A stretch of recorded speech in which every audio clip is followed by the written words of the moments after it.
someday. So, and I want to also. Oh, you're going to get your reconcile yourselves over here. That's good. I also wanted to recognize Jim, who's crawling around here and getting things moved around.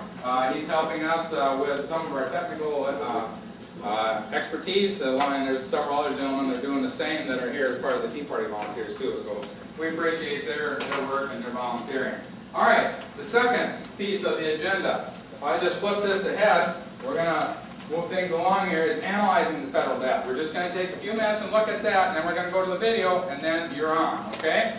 So let's speed things up. I want to go ahead, sorry for turning my back to you, but I'm going to start with this handout. So go ahead and look for that. It says bottom line on top.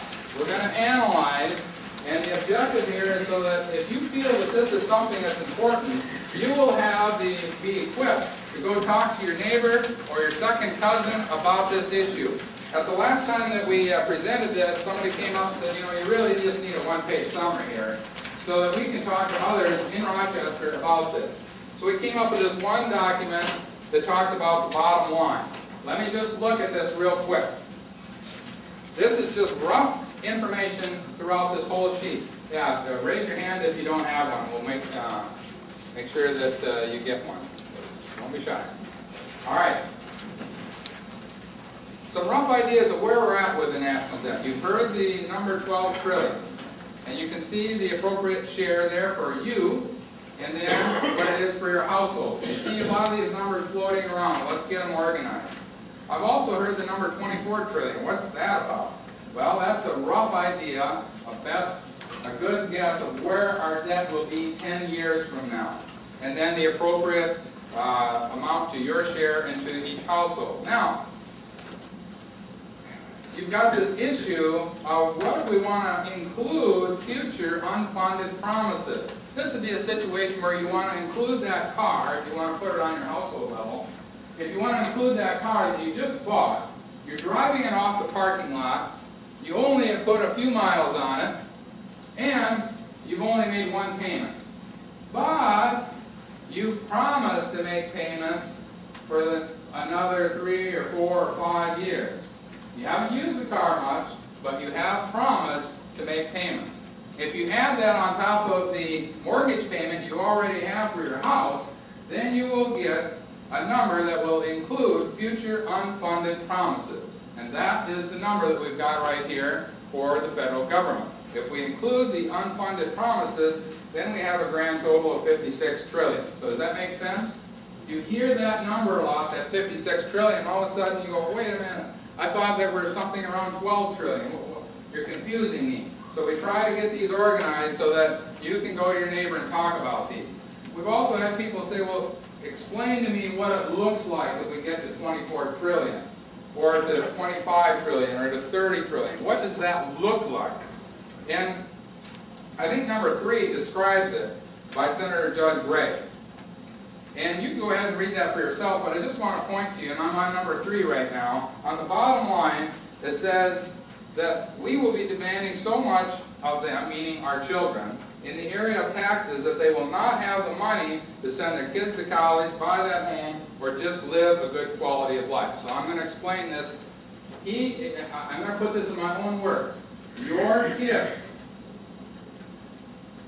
they will be spending money, they will be taking money, about 20%, let's say, of their income.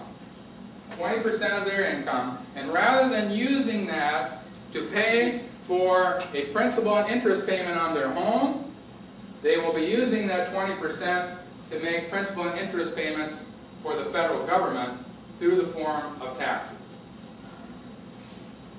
Now, does that start to make sense to you why this is an important issue for our kids and why we should be concerned? They're going to be making principal and interest payments on debt that you and I accumulated. So rather than paying 20% to the federal government, like we are right now, that's the average revenue that the federal government takes from us, 20% of the economy that we pay out of our income. They might be paying 25, 30, 35, or maybe even as much as 40% of their income. because of interest. Well, is interest getting big? Yes. Right now we've got $787 billion for what kind of a package? Stimulus package. Okay? That's one time. Well, we hope that's going to be one time. That's one time. $787 billion. In 10 years from now, we'll be paying $800 billion every year for nothing. They won't stimulate anything because it's going for interest expense. The most recent alternative projection from the Government Accountability Office said that interest, net interest, will be the #1 line item expense for the federal government in 12 years. Now, how many people here own a business or have owned a business?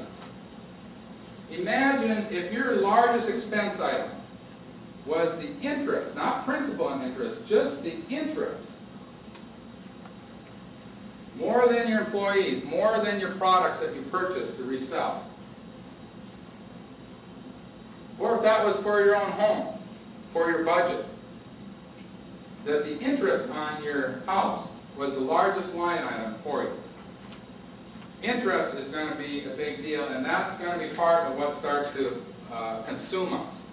And here's the sad part. Here's the kicker. Some people will say, we've been down this road before. We've had this level of debt as a percentage of the economy, which is true by itself. But when you dig into it, the difference is that in the future, a significant percentage of that interest is going to go to China.